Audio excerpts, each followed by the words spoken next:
बैकुंठ चतुर्दशी के दिन भगवान नारायण भगवान शंकर से मिलने के लिए काशी गए थे। काशी कैसे पधारे? तो भगवान विष्णु बोले काशी आने का कारण केवल इतना है कि बैकुंठ में मन नहीं लग रहा था, तो सोचा मेरे भोलेनाथ जी से मिल आऊं। देवऋषि नारद बोले मिलने भी ऐसे से आए जो कभी गिने चुने दिन तो आंख खोले। शंकर भगवान नेत्र खोलते ही नहीं है, वो तो नेत्र बंद करके बैठे थे। आप मिलने भी आए तो उनसे मिलने आए जो कभी नेत्र ही नहीं खोलते। मां जगतजननी जगदम्बा कह कहकर परेशान हो जाती, तब भी तो नेत्र ना खोलते, और आप उनसे मिलने के लिए आए, वो भी काशी में। वो भगवान विष्णु बोले देखो, पहुंच गए भगवान विष्णु मणिकर्णिका घाट। आज भी मणिकर्णिका के घाट पर भगवान नारायण का मंदिर है। भगवान विष्णु मणिकर्णिका घाट पहुंच गए और मणिकर्णिका पर जाकर भगवान विष्णु ने एक कंकर उठाया, उसको घाट पर रखा और भगवान विष्णु उसकी आराधना में लीन हो गए। बैकुंठ चतुर्दशी का दिन भगवान विष्णु इतनी आराधना में लीन हुए, इतने लीन हो गए कि कब दिन निकल गया, कब शाम हो गई, बस केवल कंकर को देखते रहे और गंगा का जल छोड़ते रहे। सुबह कब गई, शाम कब गई, मालूम नहीं पड़ा। मध्य रात्रि आ गई, तब भगवान विष्णु को लगा पूजन तो कर रहा हूं, स्मरण कर रहा हूं, पर ठीक नहीं लगा। भगवान नारायण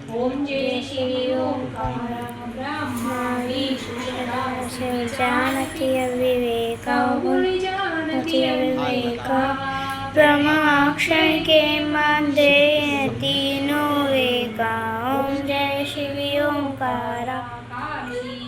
इसलिए आज भी विराजत नंदी ब्रह्मचारी, भोले नंदी ब्रह्मचारी, नित्य उत्तरासन पार, शिव जी को भोग मध्य रात्रि के दीपदान का मान, और मध्य रात्रि के समय, मध्य रात्रि के अनुकूल में माँ जब भगवान भूल शिव पार्वती प्यारा, शिव ऊपर जलधार, शिव ओढ़े मृगशाला, शिव भांग पियन वाला, शिव तीन में शंकर है। भगवान विष्णु ने देव ऋषि नारद को हृदय से लगाया था, तब भगवान नारायण के सामने से प्रसन्न होकर भगवान नारायण को गले से लगाते हैं। इसको हमारे हिंदू धर्म में हरि हर मिलन शिव पार्वती प्यारा, शिव ऊपर जलधार, शिव ओढ़े मृगशाला, शिव भांग पियन वाला, निवेदन करूंगा जिसकी किडनी गड़बड़ हो गई हो, जिसका लीवर गड़बड़ हो गया हो, जिसको डायलिसिस चल रहा हो और छूट नहीं रहा हो, बैकुंठ चतुर्दशी के दिन नदी के घाट पर, नदी तालाब सरोवर कुआं बावड़ी जो हो, उसके तट पर 14 दीप लगाकर, पीपल के पत्ते पर शहद डालकर और उसमें एक काली मिर्ची शंकर जी का नाम डालकर बोलकर उसमें चढ़ा दें। उसी पत्ते की काली मिर्ची, थोड़ा सा शहद घाट पर डाल दें और उस पत्ते को घर पर लेकर आ जाए।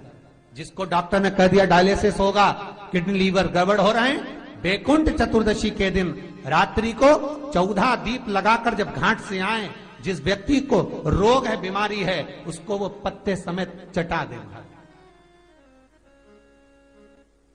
और फिर जाकर आप 8 दिन 10 दिन बाद जांच करवाओ, आपको उसका फल प्राप्त हो जाए, पर विश्वास रखकर, क्योंकि हरि और हर मिलन कोई साधारण नहीं है।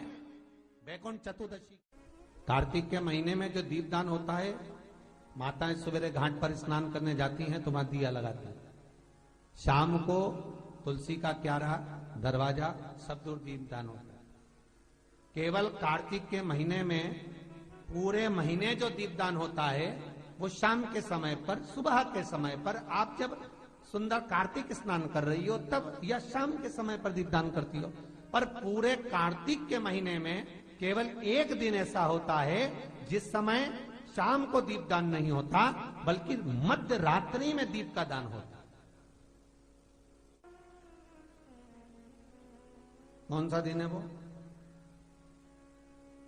पूरे कार्तिक के महीने में केवल एक दिन ऐसा होता है जिस दिन मध्य रात्रि में दीपदान होता है, ना सुबह ना शाम।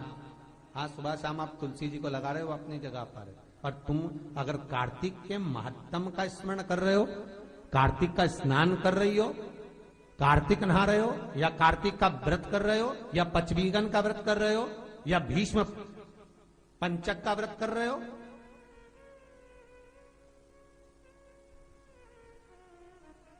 या कार्तिक स्मरण का व्रत कर रहे हो, कार्तिक का अनुष्ठान कर रहे हो, तो उसमें एक दिन ऐसा होता है जिस समय सुबह शाम दीपदान का फल नहीं है, रात्रि के मध्य में दीपदान का फल है, और वो है वैकुंठ चतुर्दशी का दिन। पूरे कार्तिक के महीने में केवल एक ही दिन रहता है जिस दिन शाम के दीपदान का फल नहीं है, मध्य रात्रि के दीपदान का फल। दीपावली पर जो दिए लगाए वो 11 दिए, 21 दिए, 5 दिए, 7 दिए, ऐसे लगाए जाते हैं। एकादशी के दिन जो दीपदान करा उसमें 11 दिए, 7 दिए, 21 दिए, ऐसा दीपदान होता है। पर वैकुंठ चतुर्दशी का जो दिन है महाराज, इस दिन रात्रि को 11 बजे से लेकर 12:30 के बीच में दीपदान होता है, और 14 दिए का दान होता है महाराज। इसमें 14 दीप का,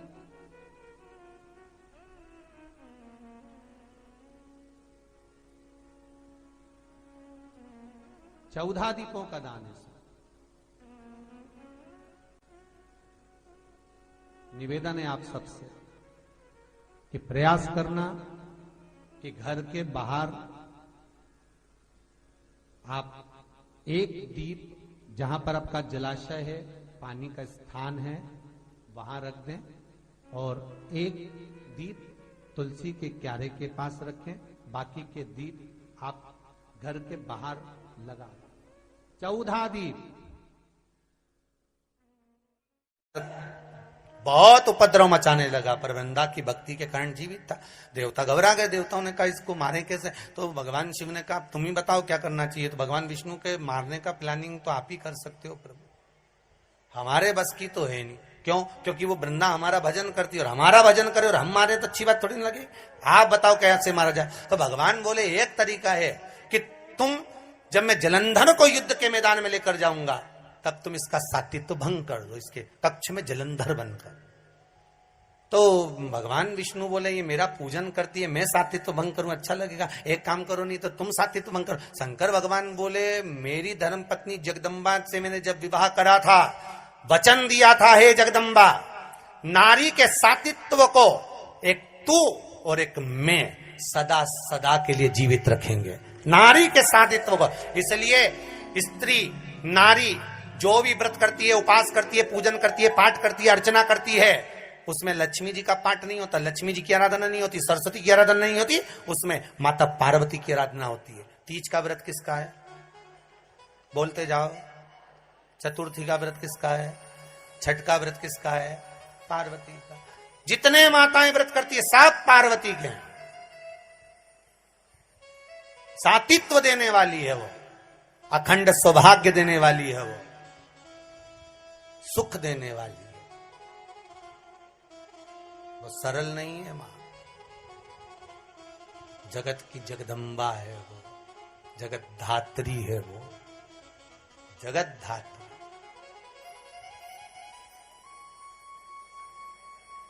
उसको पहचानो जरा। जिसके पति हो अष्ट सिद्धि नवनिधि के दाता, स्वयं शंकर जिसका पति हो, उसके पास में अष्ट सिद्धियां नवनिधियां तो चारों तरफ बिखरती हुई चलती है। चारों तरफ बिखरती हुई अष्ट सिद्धि नवनिधियां चलती हो तो वो सहज कैसे हो सकता?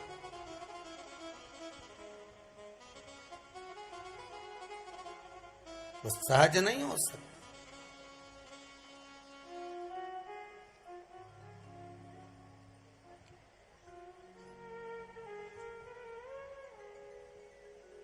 अब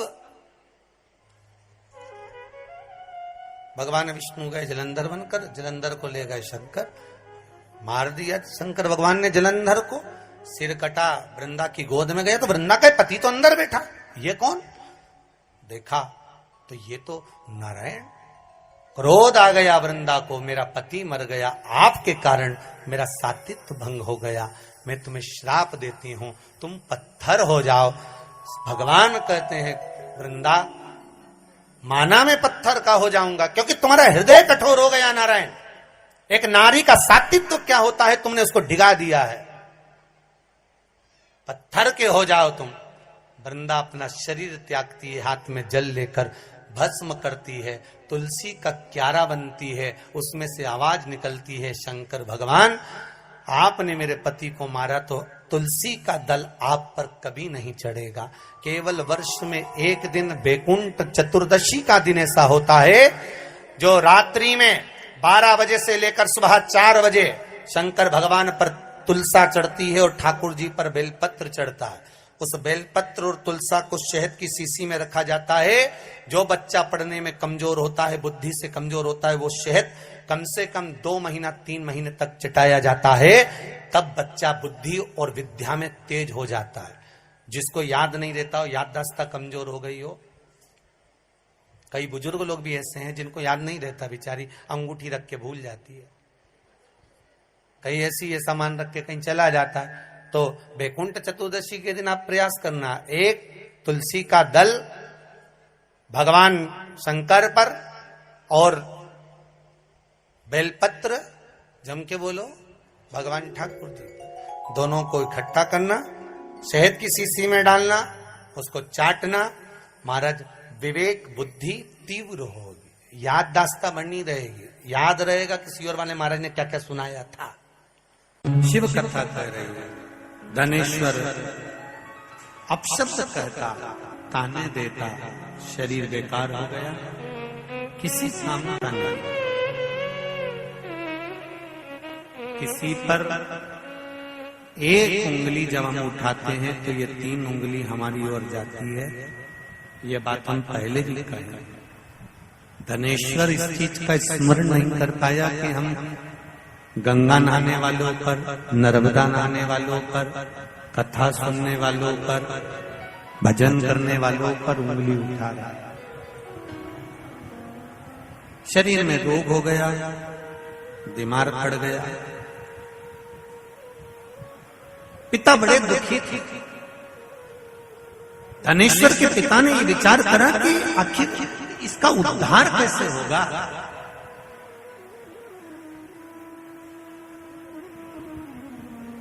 माता और पिता,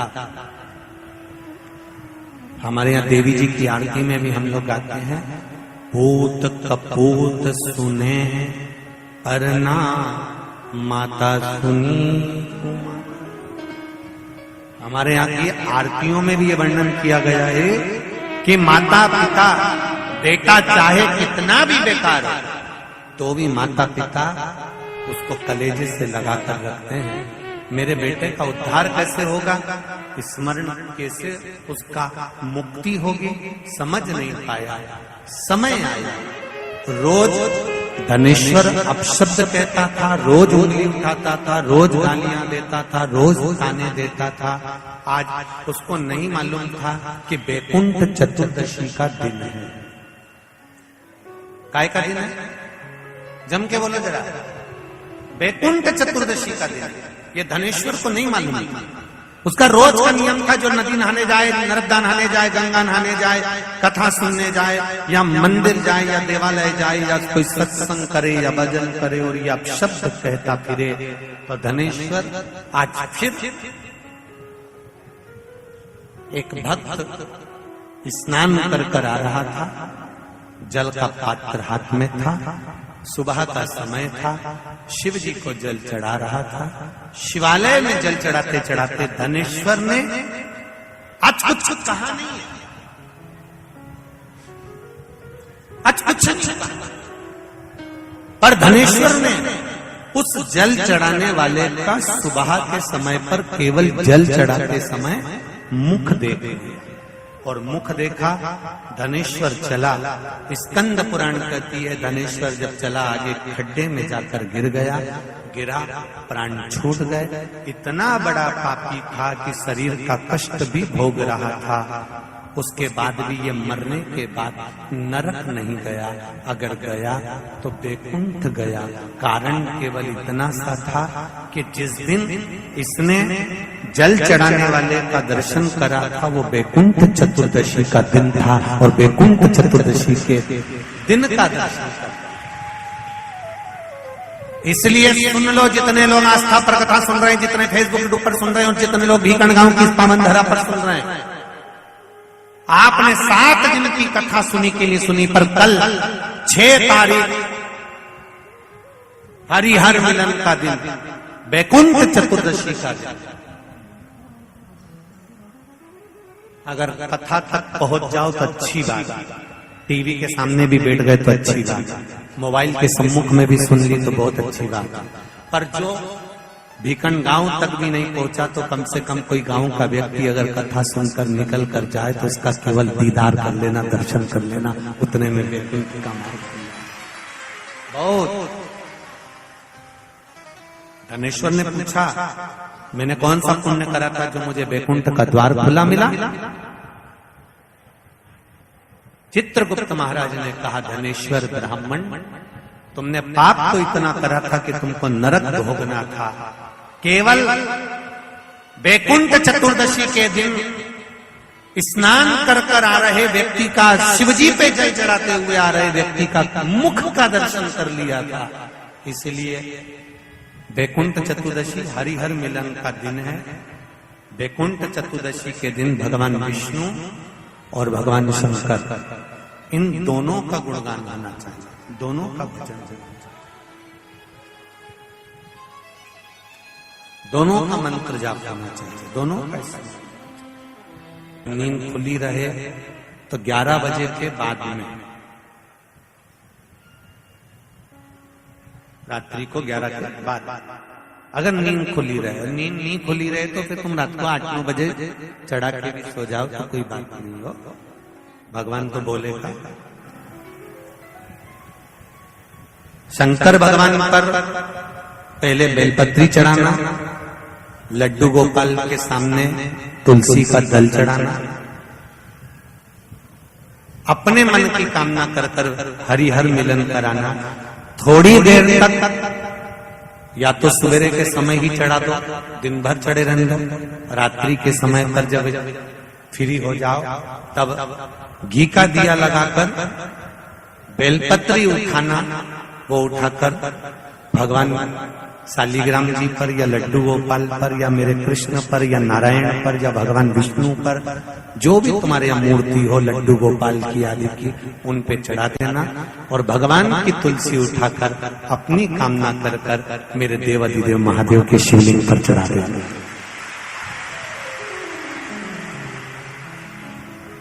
रात्रि को ही हो सके तो ब्रह्म मुहूर्त तक, अगर नींद खुली रहे तो उठा लेना, नींद खुले तो रात को ही, रात्रि के समय ही उस बेलपत्री और तुलसी को संभाल के रख लेना।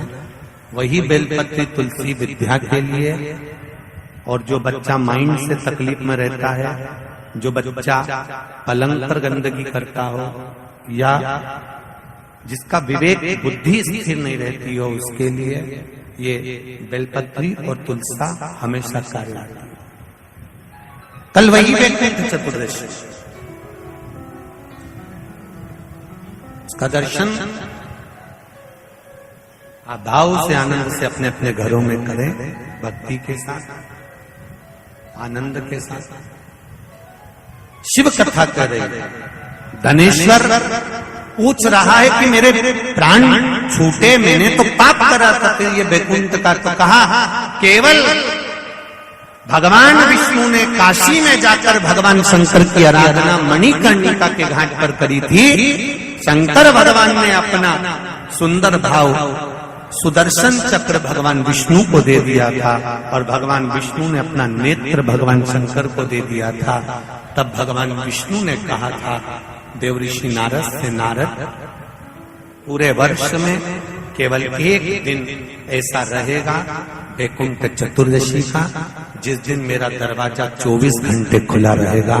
जो पापी से पापी जीव है वो भी प्रवेश करेगा। ये वैकुंठ।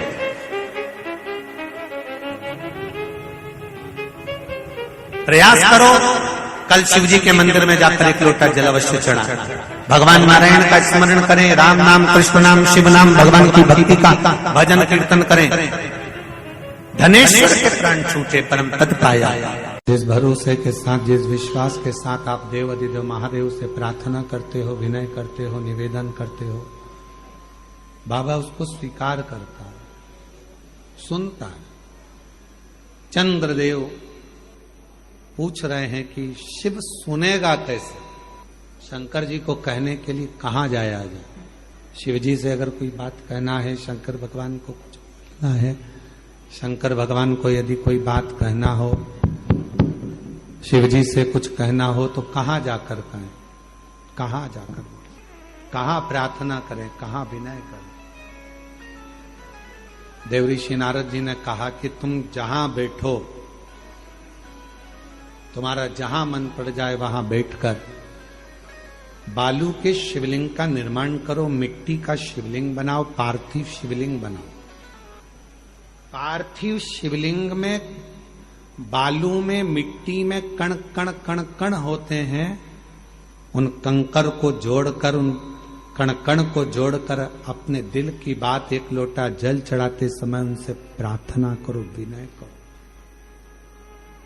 ये दुनिया की सबसे बड़ी गलती है कि दुनिया के लोग भगवान को मंदिर में ढूंढने जाते हैं और अपने भीतर नहीं ढूंढते। ये दुनिया की बड़ी विचित्र रीति है। दूर के लोगों से फोन कर कर पूछते हैं चाची जी कैसी हो, और घर में बैठे हुए लोगों से पूछ नहीं पाते हैं कि तुम कैसे हो। ये दुनिया की बड़ी विचित्र रीति है। तीर्थ में भगवान को ढूंढते हैं, मंदिर में भगवान को ढूंढते हैं, पर अपने दिल में परमात्मा को ढूंढ नहीं पाते हैं। वो तुम्हारे भीतर बैठा हुआ है। एक कंकर उठाओगे, हाथ में रखोगे, दिल से उसको पूजोगे, तो कंकर में भी एक ना एक दिन शंकर नजर आएगा और तुम्हारी कामना पूरी करेगा। शायद पूरी दुनिया का एक स्थान है कुबरेश्वर धाम।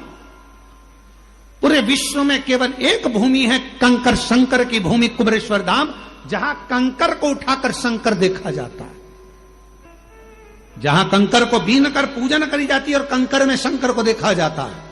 और जिस कंकर को आप अपने घर पर लेकर जाते हो, अगर तुम्हारा विश्वास पक्का होता है तो एक ना एक दिन उस कंकर में शंकर के प्रतिबिंब का दर्शन तुम्हें होता जरूर है। ये निश्चित है। पूरे विश्व में एक भूमि है कुबरेश्वर धाम। इसलिए कभी मौका मिले, तुम्हारे परिवार के लोग, तुम्हारे घर के लोग अगर तुमसे कहें कि मम्मी कहां जाना चाहोगी, पापा कहां जाना है, बहन कहां जाना है, तो एक बार तुम्हारे मुख से निकलना चाहिए कि मुझको एक बार सीहोर कुबरेश्वर बाबा के धाम ले चल, उस भूमि पर मुझे भी कंकर की पूजन करना, वो भूमि पर मुझको भी लेकर चल, वहां मुझे कंकर शंकर की पूजन करना है। वो साधारण भूमि नहीं है, वो सहज भूमि नहीं है। भूमि पर जो आया है खाली नहीं गया। श्री शिवाय नमस्तुभ्यं। हर हर महादेव। पूज्य गुरु जी ने 4 नवंबर वैकुंठ चतुर्दशी की विशेष उपाय कथा बताई है। वीडियो अच्छी लगे तो like, share and subscribe, comment में श्री शिवाय नमस्तुभ्यं हर हर महादेव अवश्य लिख देना।